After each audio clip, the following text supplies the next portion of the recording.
Hey guys, it's me. Told you I was coming right back. So anywho, hope everybody's doing well. Haven't seen you in a few days. I still hope everybody's doing great. I am still living the dream as always.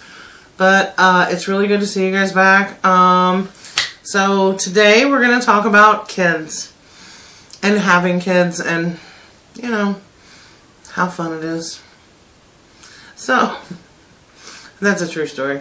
Kids are amazing. Don't get me wrong. Like, I wouldn't trade my kids for anything. And I'm sure most people wouldn't. Well, that's not true. Some people do. You hear all kinds of horrible stories. But, you know, it happens. But honestly, kids, from start to finish, they're crazy and amazing. So basically, you're pregnant. You walk around for 9 months with this parasite in your body. And then one day you shoot the thing out of your vagina. You shoot this parasite straight out your vagina. And the doctor is kind enough to throw this baby on you. They just throw it on you. Or at least mine did. He just threw it at me. And they tell you it's to bond. It's not. It's not. It's so you know that everything that you touch now for the next 3 years are going to feel just like this. It's going to be sticky and gooey and gross. That's the answer. Everything kids touch, there's spit, there's snot, there's throw up, there's puke, there's poop, there's blood. There's something. There is something. It's everywhere. It's everywhere. And just buy some air freshener because your house is going to smell like nothing but puke and poop. Puke and poop. And you're too tired to care. You do not care. Don't care. Don't care. I'm sleeping in the puke. Don't care. Do not care. It's slimy. So what? Life goes on. That's the answer. You move on. Because, dude, it's gross. Everything's gross. The carpets, the sheets, the bedding, the pillows, the clothes. Everything is gross. For like the first 3 years. And then it gets a little better. Because then stuff isn't so slimy anymore. It's just sticky. Everything's sticky. It's candy. It's jelly. It's peanut butter. It's awful. Like, it's awful. And you get to the point... You get to the point where... Like, you go to, like, grab the doorknob and there's peanut butter on it. Or jelly. Or both. And it's just normal. I don't even know when it becomes normal. I don't know when we normalize these things. But we do. Hell, at some point you're just like... Screw it. I just lick my hand. Like, oh, it's peanut butter and jelly? There's lunch. Because I don't have time for lunch. I don't have time for anything. Nothing. Because I'm constantly wiping stuff off. And constantly trying to make things not sticky. So, that's my lunch now. Thank you, kids, for making your mommy some lunch. Oh, they are... I mean, it's bad. Faucets, light switches. Because you don't think about everything they touch. And they don't wash their hands. You tell them to wash their hands. Oh my goodness. No. They're not. They're not going to do it. They're not going to wash their hands. They're not going to do any of that. They don't give a damn. They just don't. Like I said, you just normalize things. And it's so weird. Because before I was a parent, my friends had kids. And I'd be like, oh my goodness, I'd never let my kid do that. BS, honey. BS. You're going to let your kid do that. Why? Because it makes them happy for 4 minutes. And that's what you're after as a parent. 4 minutes? You got it. Get it. My first kid, oh my goodness, which I was in the hospital with her forever. I was in the hospital on Pitocin for like 3 days. Nothing. Not a contraction, nothing. They're going to send me home. I stand up to go home. My water breaks. I'm starving to death. I'm about to die. My water breaks. Thanks. Still, she wasn't coming out of there. She was hanging out. She wasn't trying to come out. And then, of course, she was born. And, they threw her sticky gooiness on me. And we went from there. My second child. I had a much better doctor. Oh my goodness, so much better of a doctor. Sorry, my allergy situation's bad. With my second baby, my first baby, the doctor, I wouldn't take my dead dog to that doctor. And we're not going to get into names or anything like that, but he was atrocious and awful, and no one should have to ever go through that to have a baby. So my second doctor was amazing, and he You know, he pulled me in to try to induce me. Didn't even break a sweat. My kids don't want to leave me, apparently. And so he just sent me home. He's like, you know, just go home. After like 24 hours, not 3 days. So then we go back in. Oh, she was here in no time. Like, no time. No drugs. No drugs with that one. None. And she was, she's been a hellion. I mean, not a hellion. Like, now she's fine. But, you know, she had colic, and we really had a rough way to go. And she just cried. That's all she did was cry. She cried. She cried. She cried. My husband would come home.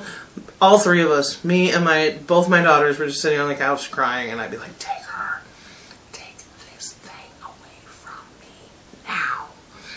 So that was that. Because they're so hard. Toddlers. Toddlers are savages. They have no ducks to give. I'm going to go with ducks. They have none. None. They will see you in the corner having a mental breakdown, like crying, shaking. They will come ask for some fruit snacks. They will come and find you and say, Mom, can I get some fruit snacks? And you will get up from your mental breakdown and get them some fruit snacks. Because if you don't, they're just going to sit there and go, Mom,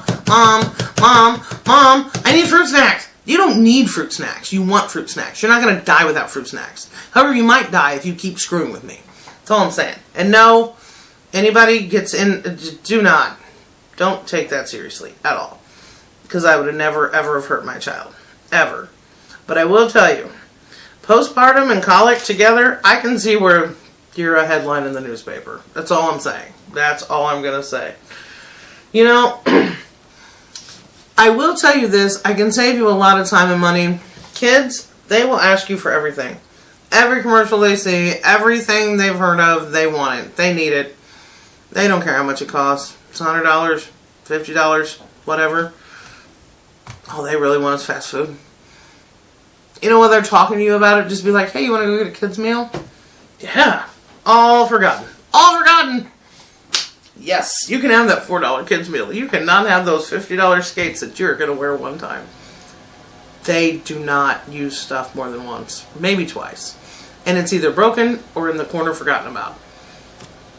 But they have to have it. They have to have it. But they don't.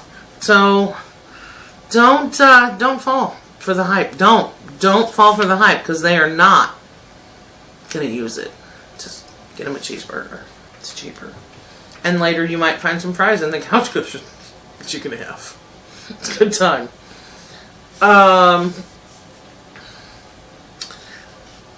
You know what's funny about kids is, you know, having kids is just basically learning to adjust to everything's going to be gross and sticky, and then looking for shoes. Your kids will never be able to find their shoes. They can't find their shoes. They cannot find their shoes. I've almost had to send my kids to school without shoes because they can't find them. How many places can shoes be? What are you doing with them exactly? Where can they be? They're shoes. You took them off. Can't find them. They're gone. My oldest. Nope, they're not here. They're gone. I don't know. Somebody took them. Somebody took them, huh? Okay. So, beyond the tooth fairy now, we have the shoe stealing fairy. No, we don't. You, my friend, don't care about your shoes because you know I'm going to find them because you're going to school. Because if you stay home today because you don't have any shoes, I'm going to lose my mind. So yes, I'm going to find your shoes and you're going to go to school. That's how it's all going to play out. Right there. 100%. Oh, my goodness. And then, and they're wonderful. Like, you love them so much, and they just beat you down. So then they get a little older. They start helping you a little bit. Not really. Like, their help is, like, worse. So they're going to throw something away, but it doesn't actually hit the trash can, so it just all goes on the floor that you just vacuumed 100%. And a clean house, guys, clean house. No, don't do it. It's a trap. Because they come home, they see a clean house, and they're like, challenge accepted. what can we do to destroy this house right now? Right now. It's top priority. They can't wait to just destroy it. And then you're screaming and yelling, and deep down they're laughing. They act like they care. They don't. They're laughing. Oh, they're laughing. And you know, kids will develop a sense of humor. And it's nice that they have a sense of humor, but it's usually directed at you. Like mine. Oh, everyone's. Mom, back in your day, did they have TV? Yeah, they did. We even had cars. We even had cars. Like, it was amazing. Crazy, huh? We actually had telephones. I mean, they didn't do it. Yours does, but we had them. We could communicate. It was bizarre. Yeah. Didn't ride a dinosaur to school? Sure didn't. But I can remember that with my mom. I remember one time asking her, because there was the Dino gas stations or whatever they were. The Sinclairs. They're Sinclairs, I think. Anyway, they have the dinosaur logo. And I remember asking my mom if she rode that dinosaur to school, because, of course, that's what I thought. I mean, you know, they're prehistoric. She was prehistoric. No. No. We're not prehistoric, people. Stop it. But then, oh, my kids, you know, I'm their mom, so they're obviously even more crazy. So we were on vacation. This is a true story. All these are true stories, actually. So we're on vacation, and somehow it gets brought up that because my oldest daughter, she walks slow and stuff like that, and whatever. My youngest daughter, she's a pistol, and she's all over the place. So we're all four trying to walk somewhere. My husband, myself, and the two kids, and of course, me and the youngest one, or me and the oldest one stay behind because, well, let's face it, I'm slow too. And so we're just kind of, you know, bringing up the rear. And so we get to talking about that and how my youngest is faster than my oldest. And my sweet, wonderful older child says, yeah, I was even born slower. And I said, yeah, you know, you were in the hospital. You know, we were in the hospital for a long time because we talk about this all the time. And my sweet, loving child, who was 9 at the time, I believe, said, not me. I couldn't wait to get out of that trash hole. What? I realize that you may not even understand what you're saying, but you just crushed your mom. Like, you just roasted me out of my trash hole. Thank you, child. Yes, now you're out of my trash hole. I said, well, guess what comes from trash holes? Trash. And then she was offended. Why are you offended? You're calling my vagina a trash hole. Stop it. Stop it. She did my makeup the other day. She put some lip gloss on me. I said, is mommy beautiful now? She said, we could work on the wrinkles and the gray hair a little bit. What is wrong with you? Like, do you want inheritance or not? I have a whole other child. I can leave everything I own to. Stop it. Stop it. She won't stop it. She's something else. But at the end of the day, I love them both. They're amazing. They really are. We're in the age of sleepovers and different things now, and so now I not only have them, I usually have 4 or 5 other kids running around here at all times. It's a hectic nightmare, but we make it work. So anyway, guys, I hope you enjoyed this video. If you did, please hit that like button. Go ahead and share to all your medias. Subscribe. Subscribing's good. I like it. And I'm going to be back. We're going to talk about day drinking real soon, because that leads to kids a lot. So, you know, maybe we should talk about that. So anyhow, thank you again so much. It's been a pleasure being here. And until next time, see ya. Bye.